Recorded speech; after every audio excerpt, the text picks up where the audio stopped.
ज्ञानी हृदय से कहाँ रहता है? अपने प्यारे के पास। भले शरीर कहीं भी देखने में आए, कार्य कोई भी होता हुआ नजर आए, लेकिन हृदय उनका अपने प्रियतम के पास है। किसी जगह मन नहीं है। इतना प्यार प्यारे के लिए हो कि रोम रोम से भक्ति फूटे। कितनी अनुभव की बातें गुरु के जीवन से सीखने को मिलती हैं। तभी तो कहते हैं कि संत वाणी नहीं बोलते, संत अनुभव बोलते हैं। उनका जीवन बोलता है, उनका आदर्श बोलता है। और अगर हम समझें तो फिर हम उनके पग चिन्हों पे भी अपने आप को चला सकते हैं। प्रेम होगा तो मन हमेशा प्यारे के इर्द गिर्द रहने का ही करेगा। लगेगा कि उनके चरणों के ही चक्कर काटूं, लगेगा प्यारे से कहूं, रह ना सकूं प्रभु मैं तेरे बिना। और यही प्रेम जीवन में उतरना चाहिए, क्योंकि इसी में सरसता है, इसी में आनंद है। अपना मन बुद्धि अहंकार सब इसी में लय हो जाता है। स्वामी राम सुखदास जी से पूछा गया था कि आपने इतने शास्त्र लिखे, प्रेम के विषय में कुछ कहिए। कहने लगे, प्रेम अनिर्वचनीय है, कुछ भी कहना बेकार है। फिर भी भाई तुम पूछते हो तो एक अनुभव बताता हूँ कि जो जो प्यारा करता है वो मुझे भाता है। जो जो करे प्यारे सोई सोई मोहे भावे, और जोई जोई मोहे भावे सोई करे प्यारे। कहते हैं ये अनुभव है प्रेम का कि जो वो करते हैं वो मुझे भाता है, और जो मुझे भाता है वही तो वो करते हैं। प्रेम ने मेरे को इस अनुभव में खड़ा कर दिया है। अब ये समझ नहीं आता कि वो कर रहे हैं, मैं कह रहा हूँ, मैं चाह रहा हूँ, वो कर रहे हैं।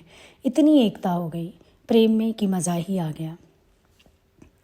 खुसरो बाजी प्रेम की मैं खेली पी के संग।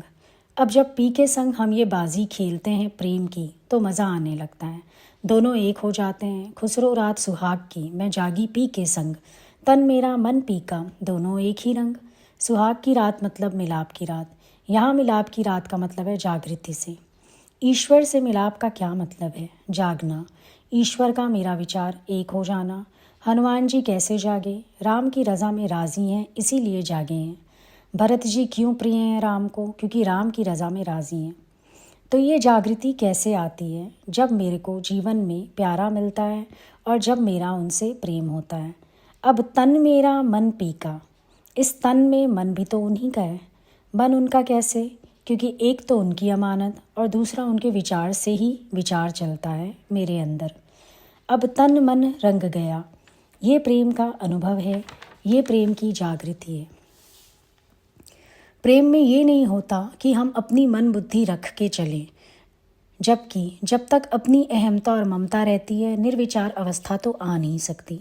हमारे पास अपना मन है, हमारे पास अपनी सोच है, हमारे पास अपनी बुद्धि है, हमारे पास अपना ख्याल है, तो हम उनसे मिलके एक कैसे हो सकते हैं? अनुभव हो जाना चाहिए कि जो जो वो करते हैं वो मुझे भाता है, और जो मुझे भाता है वही वो करते हैं। मेरी अपनी कोई चॉइस नहीं, मेरी अपनी कोई विल नहीं। मुझे ये पता होना चाहिए कि मैं हर रंग में उनकी लीला देख के, उनकी कृपा देख के मस्त हो जाता हूँ। अगर तुम्हें अपने प्यारे की एक एक मौज मौज में ना लेके आए तो अभी तक तुम्हारा प्रेम का तार उनसे जुड़ा नहीं। ऐसी नज़र होनी चाहिए प्यार की कि तुम क्रोध में भी अगले की खूबसूरती को ढूंढ सको। प्रेम की इतनी गहराई तो हो कम से कम। तो मैं अपने प्यारे की हर मौज में क्यों एक खूबसूरत मौज नहीं ढूंढ सकता? स्वार्थ से बंधा प्यार ना हो, बल्कि प्यारे से हकीकी इश्क होना चाहिए। ज्ञानी सर्व समर्थ है, अनेक रूपों से भी कर सकता है, और जो स्वरूप धारण किया है उससे भी खड़े होके कर सकता है। जब हम मन बुद्धि रखते हैं तो फिर हम सोचते हैं, पर प्रेमी की विचारधारा अलग ही होती है। प्रेमी मन के बुद्धि के अधीन नहीं होता। ये क्यों, वो क्यों, ऐसा क्यों, वैसा क्यों, मैं ये क्यों सोचूं, ये किया तो ठीक, वो किया तो ठीक नहीं। जो प्यारा करे वही ठीक, मेरी मर्जी अलग कहाँ है उनसे। समझो मेरी परीक्षा है तो थोड़ी खिन्नता आती है, हम ही परीक्षा क्यों दें। पर जब लीला समझ में आने लगी तो मन ने वो दिशा चलनी बंद कर दी। उसके बाद दिशा ही दूसरी हो गई, और अब तो मज़ा आने लगा हर चीज़ में, क्योंकि हर चीज़ अच्छी लगने लगी। बस यही प्रेम है। जो जो प्यारा करे वो मुझे भाना चाहिए। अगर मटका खाली नहीं होता तो उसमें से सुर भी नहीं निकल सकता।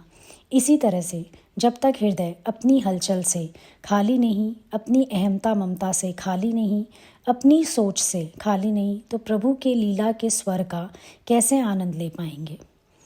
भले हम कहें उनकी लीला में आनंद है, पर नहीं ले पाओगे आनंद, क्योंकि भरा हुआ है ना अंदर से।